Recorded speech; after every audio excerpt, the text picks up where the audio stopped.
मेरी गोलमा से भी हो जाती थी, उनकी मेरे से हो जाती थी, अंत में तो बैठना पड़ता है ना। अच्छा, गोलमा देवी क्या कह रही है इस पूरे घटनाक्रम के ऊपर? गोलमा देवी ये कह रही चुप रहा करो, लेकिन मैं चुप फिर भी आपके बीच में बोल रहा हूँ, ज्यादा मत बोला करो। विधानसभा सत्र से दूरी आपने कहा है कि मैं अस्वस्थ हूँ बीमारी के कारण। तो क्या आप जाएंगे विधानसभा सत्र? स्वास्थ्य ठीक रहेगा? बीमारी सही हो जाएगी, चला जाऊंगा।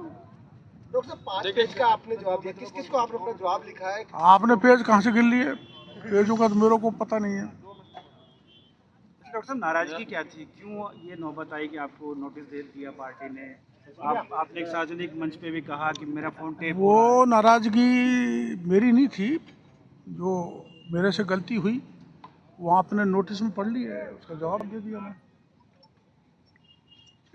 प्रदेश अध्यक्ष जी का जो शो कॉज नोटिस है, उसमें जो मैंने गलती की है वो दर्शाई हुई है, तो वो गलती हुई थी, उसका मैंने जवाब दे दिया।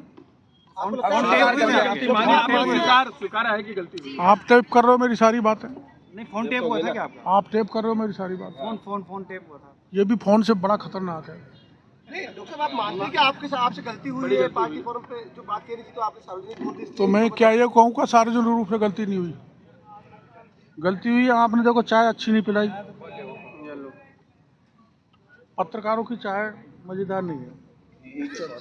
तो देखिए, ये जी भी प्रदेश अध्यक्ष ने आपको कारण बताओ नोटिस दिया था, उसका आपने जवाब ईमेल के माध्यम से दे दिया। क्या कुछ दिया है मंत्री जी? वो मैं नहीं बता सकता, वो अंदर की बात है। आपने कहा उसके अंदर, ईमेल के अंदर, कि मैं जो पार्टी का जो कार्यकर्ता हूँ, क्या कहेंगे इस बारे में? इसको तो सब जानते हैं, मैं पार्टी का कार्यकर्ता हूँ, पार्टी का कार्यकर्ता हूँ, तभी मेरे को टिकट मिला है, तभी मैं एमएलए बनाऊँ, तभी मैं मंत्री बनाऊँ। कोई और दल के व्यक्ति को तो मंत्री बना नहीं सकते। आपने कहा कि अनुशासित कार्यकर्ता हूँ मैं। देखो, आप लोगों ने कहा कि इधर चलो तो यहाँ आ गया, अनुशासित नहीं हो गया? आप सबने कहा यहाँ आओ। लेकिन राजस्थान की जनता ये जानना चाहती है कि आखिर उस जो नोटिस के जवाब में आपने क्या कुछ उसमें जो है वो रिप्लाई दिया है, पूरा प्रदेश जानना चाहता है। देखो, अब आप मजाक की बात होगी, पति पत्नी की जो अंदर की बातें होती है वो कोई आप बता दोगे क्या? कोई नहीं बता सकता। डॉक्टर साहब, क्या कभी सोचा था, आपने सोचा था कि आपको से ऊपर होता है? तो कोई कितना ही बड़ा आदमी हो हमारे पार्टी में, कोई मंत्री हो, वो कोई महत्व नहीं रखता। संगठन का मुखिया ही महत्व रखता है। तो संगठन के मुखिया ने हमको नोटिस दिया है। सरकार बड़ी नहीं है संगठन से, मेरी मान्यता है और हमारी पार्टी की मान्यता। सर, हनुमान बेनीवाल ने कहा है कि किरोड़ी मीणा जी ने मेरा उस वक्त साथ छोड़ दिया, वो आज साथ होते तो ऐसी नौबत नहीं आती। नहीं, वो तो हनुमान जी छोड़ के गए। हनुमान जी का जन्म बीजेपी में हुआ है, उनके पिताजी बीजेपी से विधायक थे। मैं तो लौट के वापस आ गया मेरे घर में। तो हनुमान जी को मैंने कहीं नहीं छोड़ा। और बाकी वैसे मुद्दे हैं जो जनहित के, हमारी पार्टी, हमारी सरकार हनुमान जी के साथ है, हर किसी विधायक और एमपी और मंत्री के साथ। लेकिन हनुमान बेनीवाल भी आपका साथ चाहते हैं? हैं? हनुमान बेनीवाल भी अब भी आपका साथ चाहते हैं? उनको कोई पॉली हाउस देना होगा, कोई खाद बीज सप्लाई करना होगा, कोई नरेगा के काम देने होंगे, उसमें कोई भ्रष्टाचार हुआ होगा, उसकी जांच कराएंगे, सहयोग करेंगे। क्या दिक्कत? विभागीय सरकार की दृष्टि से कोई सहयोग देना होगा, उसमें कोई राजनीति नहीं होगी, किसी भी दल का व्यक्ति हो, उसके विकास के काम पता करूँगा। ये बात सही है जो गोपाल जी ने कहा था। उस राज्य में इनकाउंटर के आदेश 2 एमएलए जो ज़्यादा आंदोलन करते थे जनता के मुद्दों को लेकर, हरीश जी शर्मा जो खानपुर से थे और मैं उस समय महुआ से था, तो उस समय के मुख्यमंत्री ने, सरकार ने, क्योंकि मैं, आपको पता होगा, 1.5 महीने तक सिविल लाइन को घेरे बैठा रहा था 5000 मजदूरों को लेकर, तो उन्होंने ऐसा कहा था और भैरव सिंह जी ने बुला के हमको बताया था। और भैरव सिंह जी ने उस समय के डीआईजी सिक्योरिटी को चेतावनी भी दी थी। उसके गवाही अपने गोपाल शर्मा थे, उस समय पत्रिका में थे, 1-2 अधिकारी और थे, उनका नाम भी मैं एक पत्रकार वार्ता बुला के आप लोगों को बताऊंगा। ये सच बात थी कि वो हमारा इनकाउंटर करना चाहते थे उस समय। डॉक्टर साहब, आप मंत्री हैं, ठीक है, और आपको नोटिस दिया बीजेपी प्रदेश अध्यक्ष ने, क्या सरकार को आपसे जवाब नहीं मांगना चाहिए था, या बीजेपी प्रदेश अध्यक्ष ने मांगा तो पार्टी के पदाधिकारी भी नहीं आ पाते? देखो, तो आप प्रदेश अध्यक्ष जी से पूछे। कल मंत्री जाबर सिंह खरा ने भी ये बात कही है। हाँ, तो उन्होंने सही कही है। अगर संतुष्ट नहीं होगी तो स्वाभाविक है, मैं उसमें कुछ बोल नहीं सकता। मदन जी राठौड़ ही बोल सकते हैं, न मेरे को अधिकार है बोलने का, न खर्रा साहब को अधिकार है, न मुख्यमंत्री जी को है। प्रदेश अध्यक्ष मदन राठौड़ ही उस पर अपनी प्रतिक्रिया देंगे। और अब उन्होंने कह दिया हमारा घर का मामला है, उसमें आप लोग तो खामे खा एक चाय पे सब कुछ बुलाना चाहते हो।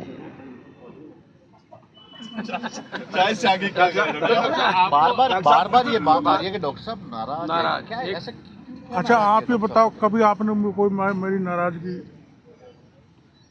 कोई नाराजगी सुनी है क्या आपने?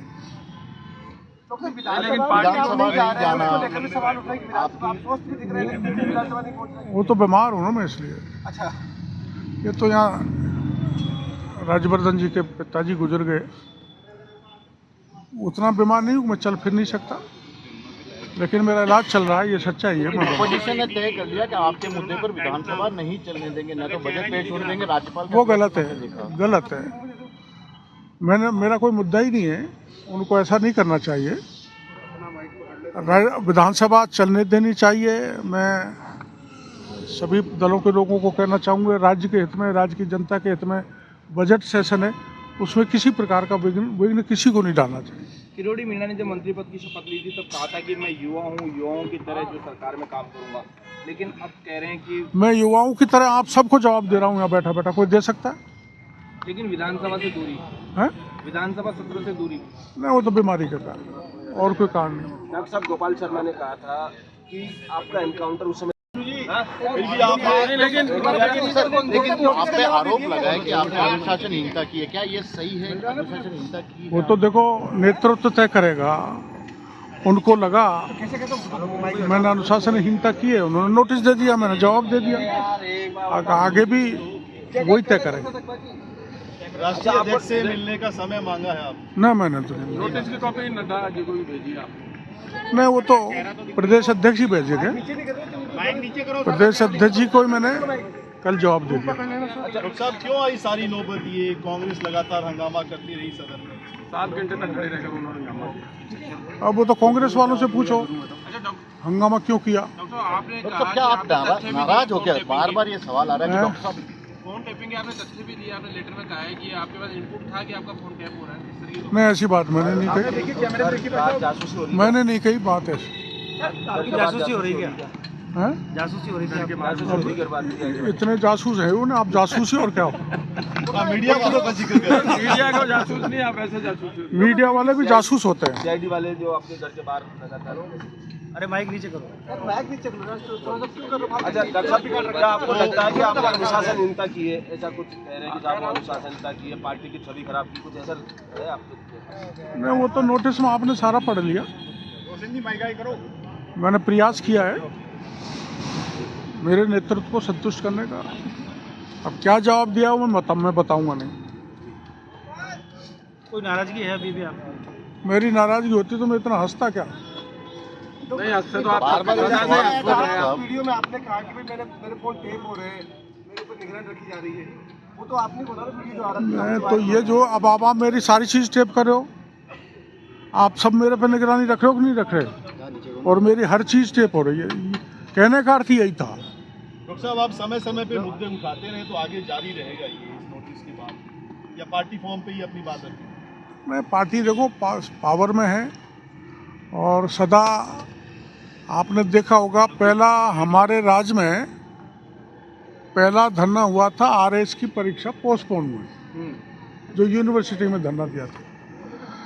तो हम मंत्री रहने के बाद भी उनके पास मिलने गए थे और मुख्यमंत्री जी को कहा था, तो आंदोलनकारी की बात मानी, परीक्षा पोस्टपोन कर दी। तो जनता से तारतम्य रखते हुए मुद्दों का समय पे सरकार समाधान कर दिए।